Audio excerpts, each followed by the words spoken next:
Hey, what's going on YouTube? Welcome to my review where I'm going to be mounting the Shield RMS 2.0 Glass Edition onto the Glock 17 Gen 5 MOS. Now, I will be the first to say that there are many better optics on the market for pistols than the Shield RMS, but the best product that comes out of the Shield RMS is the mounting system, which is far more robust than the OEM Glock plates. And you'll see just what I mean and the level of depth that this mounting plate affords compared to the MOS plates. This time the 2.0 version doesn't have the battery slide come out of the side. Instead, your CR 2032 goes on like so, and in my version you'll be able to see the 4 MOA dot. And the lack of a removable battery cover, in theory, should add to the robustness. It's just a mini dial that will help you zero the optic, some Allen wrenches, spacers should you need them, and additional mounting screws depending on the platform that you're mounting the optic to. And that's it. You have the instruction manual. Go ahead and remove the factory Glock plate.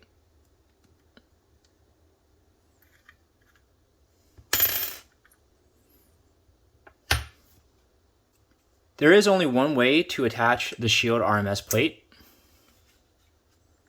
It's like that. And look at how deep the optic can sit compared to if we were to use any of the factory Glock plates.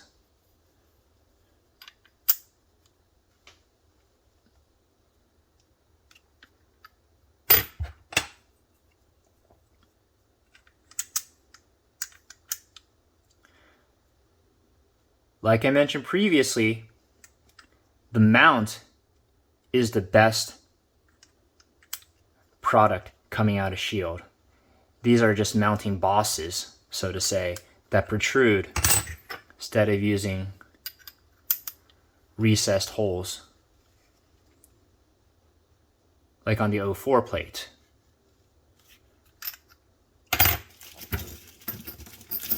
None of the Glock OEM plates allow for as robust of a mounting standard as found on the Shield RMS. So much so that many manufacturers have their slide factory cut to accept Shield RMS plate. Do make sure to use some isopropyl alcohol, dab some paper towel with it to wipe down the contact surfaces. This is just to degrease the contact surfaces and make for a better seal of the Loctite. The first two screws that we're going to be using came with your mounting plate, and they are flat headed compared to these, which have this type of head. You only need the tiniest dab of Loctite onto the threads. I'm superstitious, so I am using red. Should be able to get the first few threads in by hand, and after that,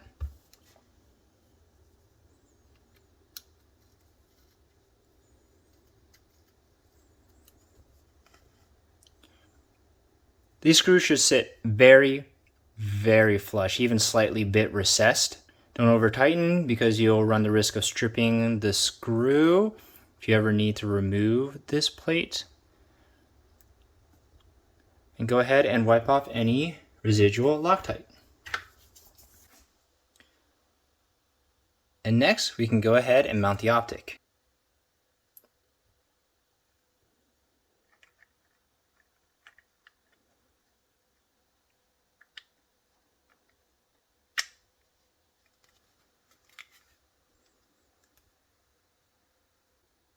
The optic sits so low you can co-witness the dot with the factory sights. May have to finagle it a bit to get it to fit perfectly flush.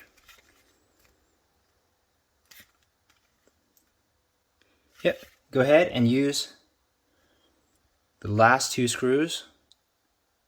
And this time you really don't want to over tighten and risk stripping the screws, because you're going to have to take off the optic to change out the batteries. You can get it started with the long arm, but I'd really only use the short arm to torque it down completely.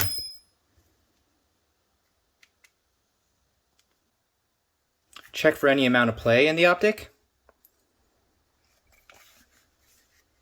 And we are all mounted and ready to go.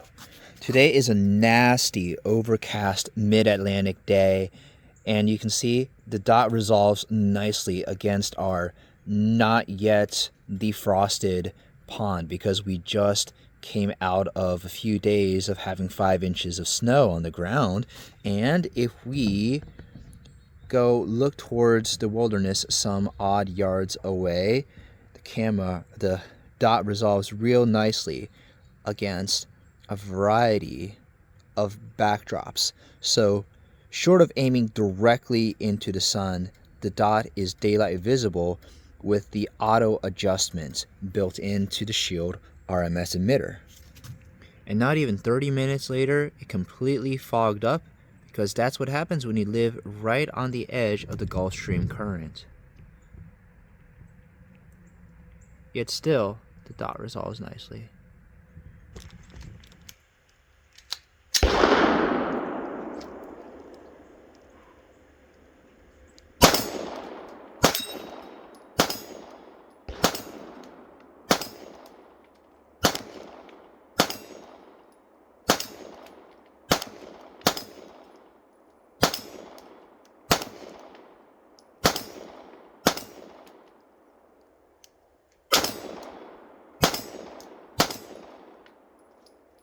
Okay, so the first range trip with the Glock 17 Gen 5 with the Shield RMS 2.0 Glass Edition is in the books, and here are my initial thoughts. I really like the 4 MOA dot over the 8 MOA dot because the fractionally larger dot size isn't going to help in quick target acquisition, and there is no defensive shooting class on the planet that will tell you to look for the dot first in a defensive situation. You'll look for the front sight or the sight housing instead of the actual dot. So it is very bad habitually to try and look for the dot for quick target acquisition. The RMS2 is far more durable than its predecessor, especially when you account for how this has the glass lens instead of the acrylic lens found in Gen 1. This, as it stands right now, is the lowest possible mounting solution for the Glock MOS platform. To get an optic that's mounted even lower, you're going to have to get a custom milling job for any of your non-MOS slides. And as I've mentioned earlier in the video, there are far more durable optics and optics with more features, but this is, in my experience, the most secure mount, and you won't have any problems with your optic flying off. That's more than I can say about mounting the Trijicon RMR onto the Glock MOS, because I don't trust the RMR system of mounting. And let me see if I still have it. I probably do. Yep, and here is the spring clip that we've had to use before in order to have proper fitment of the RMR onto the MOS platform. Trijicon and Aimpoint are the industry leaders when it comes to optic durability, but the Trijicon RMR really doesn't mount well onto the MOS platform. So I'm not confident in my optic if I'm not confident in the mount. I also do appreciate how easy it is to zero, because you can just co-witness the dot with the factory sights. And there is an integrated rear sight that I really don't need because I have the factory rear sights. But if you didn't have rear sights, you could just use the integrated rear sights, which should get you on paper at regular distances such as 10 yards. And I also do appreciate how easy it is to zero, because you can just co-witness the dot with the factory sights. And there is an integrated rear sight that I really don't need because I have the factory rear sights. But if you didn't have rear sights, you could just use the integrated rear sights, which should get you on paper at regular distances such as 10 yards. So in summary, there are optics with better features than what you can find on the RMS and optics that are far more durable. But in terms of mount security for the Glock MOS, I won't use anything except the RMS line on my Glocks.